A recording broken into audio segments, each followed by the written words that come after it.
تعدد ازواج انسان کی تخلیق جس فطرت پر ہوئی ہے اس کی روح سے خاندان کا ادارہ اپنی اصل خوبیوں کے ساتھ ایک ہی مرد و عورت میں رشتہ نکاح سے قائم ہوتا ہے۔ یہ تمدن کی ضروریات اور انسان کے نفسی، سیاسی اور سماجی مسائل ہیں جن کی بنا پر تعدد ازواج کا رواج کم یا زیادہ ہر معاشرے میں رہا ہے، اور انہی کی رعایت سے اللہ تعالیٰ نے بھی اپنی کسی شریعت میں اسے ممنوع قرار نہیں دیا۔ تاہم یتیموں کی مصلحت کے پیش نظر جب قرآن نے اس رواج سے فائدہ اٹھانے کی ترغیب دی ہے تو اس کے ساتھ یہ دو شرطیں بھی اس پر عائد کر دی ہیں۔ ایک یہ کہ یتیموں کے حقوق جیسی مصلحت کے لیے بھی عورتوں کی تعداد کسی شخص کے نکاح میں 4 سے زیادہ نہیں ہونی چاہیے۔ دوسری یہ کہ بیویوں کے درمیان انصاف کی شرط ایک ایسی اٹل شرط ہے کہ آدمی اگر اسے پورا نہ کر سکتا ہو تو اس طرح کی کسی اہم دینی مصلحت کے پیش نظر بھی ایک سے زیادہ نکاح کرنا اس کے لیے جائز نہیں ہے۔ تاہم اس کے یہ معنی نہیں ہے کہ ظاہر کے برتاؤ اور دل کے لگاؤ میں کسی پہلو سے کوئی فرق باقی نہ رہے۔ اس طرح کا انصاف کسی کی طاقت میں نہیں ہے، اور کوئی شخص یہ کرنا بھی چاہے تو نہیں کر سکتا۔ دل کے میلان پر آدمی کو اختیار نہیں ہوتا، لہٰذا اتنا کافی ہے کہ شوہر ایک بیوی کی طرف اس طرح نہ جھک جائے کہ دوسری بالکل معلق ہو کر رہ جائے۔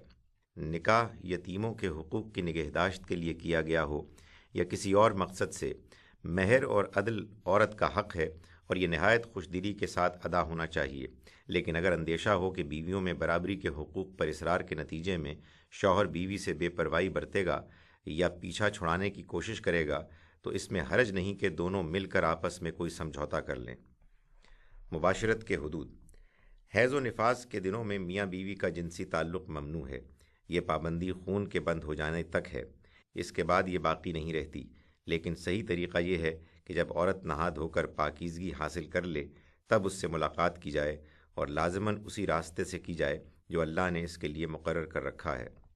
ایلا، بیوی سے ازدواجی تعلق منقطع کر لینا کسی عذر معقول کے بغیر جائز نہیں ہے، یہاں تک کہ اس کے لیے اگر قسم بھی کھا لی گئی ہے تو اسے توڑ دینا ضروری ہے۔ اس کے لیے 4 مہینے کی مدت مقرر ہے۔ شوہر پابند ہے کہ اس کے اندر یا تو بیوی سے ازدواجی تعلق بحال کر لے یا طلاق دینے کا فیصلہ ہے تو اس کو طلاق دے دے۔ زہار، اگر کوئی شخص منہ پھوڑ کر بیوی کو ماں سے یا اس کے کسی عضو کو ماں کے کسی عضو سے تشبیہ دیتا ہے تو اس سے بیوی ماں نہیں ہو جاتی، اور نہ اس کو وہ حرمت حاصل ہو سکتی ہے جو ماں کو حاصل ہے۔ لہٰذا اس طرح کی تشبیہ سے نہ کسی کا نکاح ٹوٹتا ہے اور نہ اس کی بیوی اس کے لیے ماں کی طرح حرام ہو جاتی ہے۔ تاہم اس کے یہ معنی نہیں ہے کہ اسے بغیر کسی تنبیہ کے چھوڑ دیا جائے۔ انسان کی معاشرتی زندگی پر اس طرح کی باتوں کے اثرات بڑے غیر معمولی ہوتے ہیں، اس وجہ سے ضروری ہے کہ اس کی تادیب کی جائے تاکہ آئندہ وہ بھی احتیاط کرے اور دوسروں کو بھی اس سے سبق حاصل ہو۔ چنانچہ اللہ تعالیٰ کا فیصلہ ہے کہ بیوی کو ہاتھ لگانے سے پہلے اسے اپنے گناہ کا کفارہ ادا کرنا چاہیے۔ یہ کفارہ درج ذیل ہے۔ ایک لونڈی یا غلام آزاد کیا جائے، وہ میسر نہ ہو تو پے در پے 2 مہینے کے روزے رکھے جائیں، یہ بھی نہ ہو سکے تو 60 مسکینوں کو کھانا کھلایا جائے۔ طلاق، میاں بیوی میں نباہ نہ ہو سکے تو انبیاء علیہ السلام کے دین میں علیحدگی کی گنجائش ہمیشہ رہی ہے۔ اصطلاح میں اسے طلاق کہا جاتا ہے۔ اس کی نوبت پہنچنے سے پہلے ہر شخص کی خواہش ہونی چاہیے کہ جو رشتہ ایک مرتبہ قائم ہو گیا ہے اسے ممکن حد تک ٹوٹنے سے بچانے کی کوشش کی جائے، لیکن اصلاح کی تمام ممکن تدابیر اختیار کر لینے کے بعد بھی اگر صورتحال بہتر نہیں ہوتی اور صاف معلوم ہوتا ہے کہ اب یہ رشتہ قائم نہ رہ سکے گا تو طلاق سے پہلے آخری تدبیر کے طور پر اللہ تعالیٰ نے میاں بیوی کے قبیلے، برادری اور ان کے رشتہ داروں اور خیرخواہوں کو ہدایت فرمائی ہے کہ وہ آگے بڑھیں اور اپنے اثر و رسوخ سے کام لے کر معاملات کو سدھارنے کی کوشش کریں۔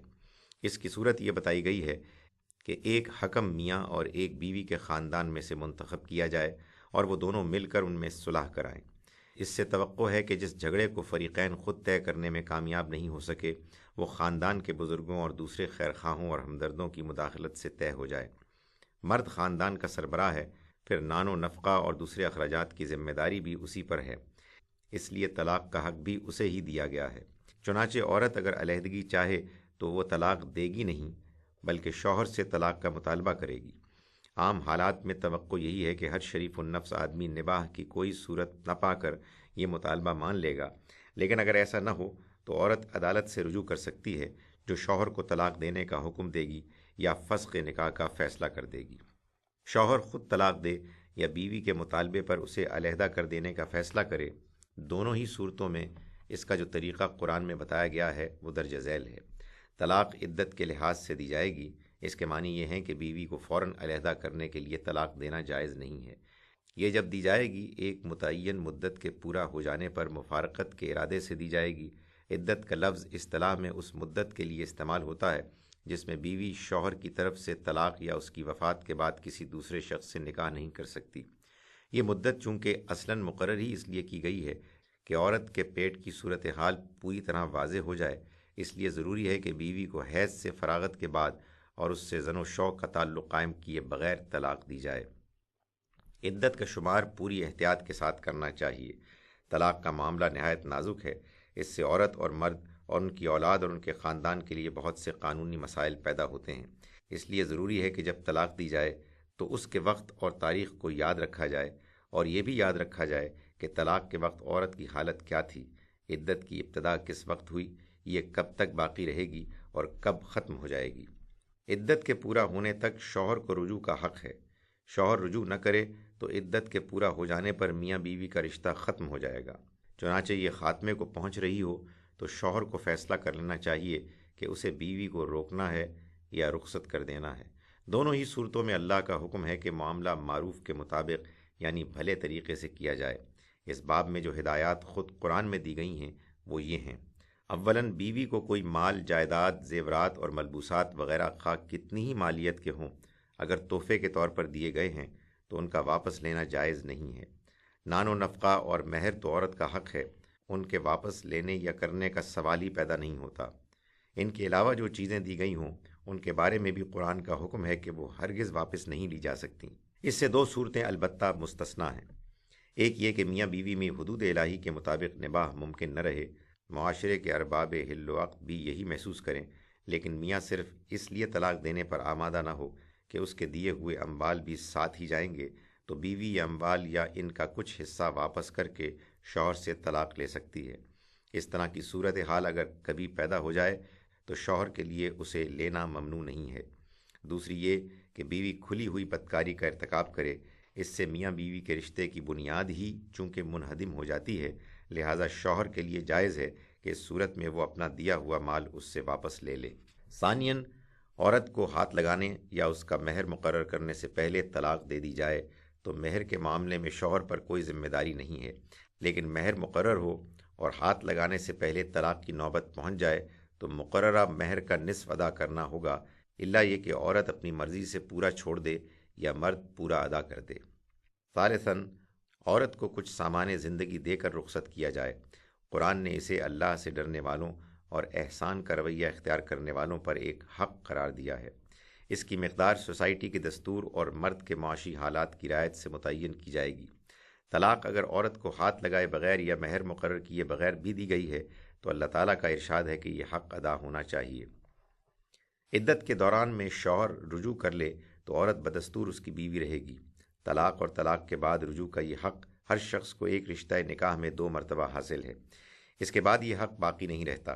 چنانچہ ایک رشتہ نکاح میں 2 مرتبہ رجوع کے بعد تیسری مرتبہ پھر علیحدگی کی نوبت آ گئی اور شوہر نے طلاق دے دی تو اس کے نتیجے میں عورت ہمیشہ کے لیے اس سے جدا ہو جائے گی، الا یہ کہ اس کا نکاح کسی دوسرے شخص کے ساتھ ہو اور وہ بھی اسے طلاق دے دے۔ شوہر طلاق دے یا رجوع کرے، دونوں ہی صورتوں میں اسے چاہیے کہ اپنے اس فیصلے پر 2 ثقہ مسلمانوں کو گواہ بنا لے۔ اس سے مقصود یہ ہے کہ فریقین میں سے کوئی بعد میں کسی بات کا انکار نہ کرے، اور اگر کوئی نزاع پیدا ہو تو اس کا فیصلہ آسانی کے ساتھ ہو جائے۔ طلاق کی عدت عام حالات میں 3 حیض اور حمل کی صورت میں وضع حمل ہے۔ عورت حیض سے مایوس ہو چکی ہو یا حیض کی عمر کو پہنچنے کے باوجود اسے حیض نہ آیا ہو تو یہ عدت 3 مہینے ہوگی۔ عورت غیر مدخولہ ہو تو اس کے متعلق چونکہ حمل کا سوال پیدا نہیں ہوتا، اس لیے اس کی کوئی عدت بھی نہیں ہے۔ زمانہ عدت کے جو احکام قرآن میں بیان ہوئے ہیں وہ یہ ہیں: اولاً ہدایت کی گئی ہے کہ اس دوران میں نہ بیوی کو اپنا گھر چھوڑنا چاہیے اور نہ شوہر کو یہ حق ہے کہ اس کے گھر سے اسے نکال دے۔ اس طرح اکٹھا رہنے کے نتیجے میں توقع ہے کہ دلوں میں تبدیلی پیدا ہو جائے، دونوں اپنے رویے کا جائزہ لیں اور ان کا اجڑتا ہوا گھر ایک مرتبہ پھر آباد ہو جائے۔ اس سے مستثنیٰ صرف یہ صورت ہے کہ مرد نے عورت کو طلاق ہی کسی کھلی بدکاری کے ارتکاب پر دی ہو۔ اس صورت میں ظاہر ہے کہ نہ شوہر سے یہ مطالبہ کرنا جائز ہے کہ وہ ایسی عورت کو گھر میں رہنے دے، اور نہ اس سے وہ فائدہ ہی حاصل ہو سکتا ہے جس کے لیے یہ ہدایت کی گئی ہے۔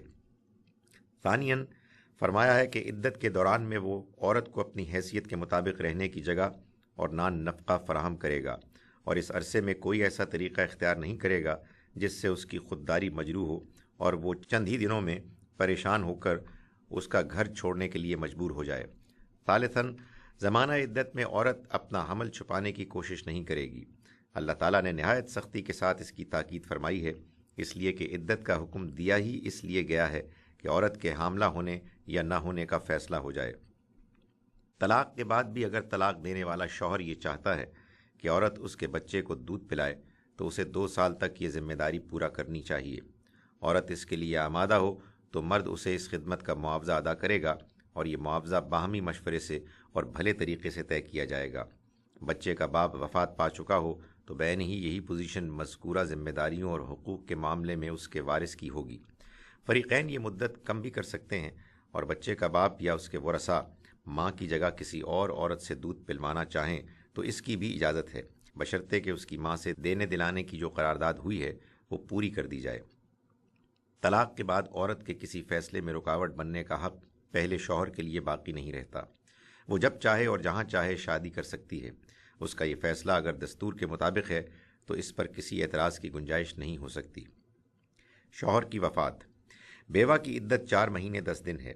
عام مطلقہ کی نسبت سے یہ اضافہ اس لیے ہوا ہے کہ اس کو تو ایسے طہر میں طلاق دینے کی ہدایت کی گئی ہے جس میں شوہر سے اس کی ملاقات نہ ہوئی ہو، لیکن بیوہ کے لیے اس طرح کا کوئی ضابطہ بنانا چونکہ ممکن نہیں ہے، اس لیے احتیاط کا تقاضا یہی تھا کہ دن بڑھا دیے جاتے۔ مطلقہ اور بیوہ کے لیے عدت کا حکم چونکہ ایک ہی مقصد سے دیا گیا ہے، اس لیے جو مستثنیات طلاق کے لیے بیان ہوئے ہیں وہ بیوہ کی عدت میں بھی اسی طرح ملحوظ ہوں گے۔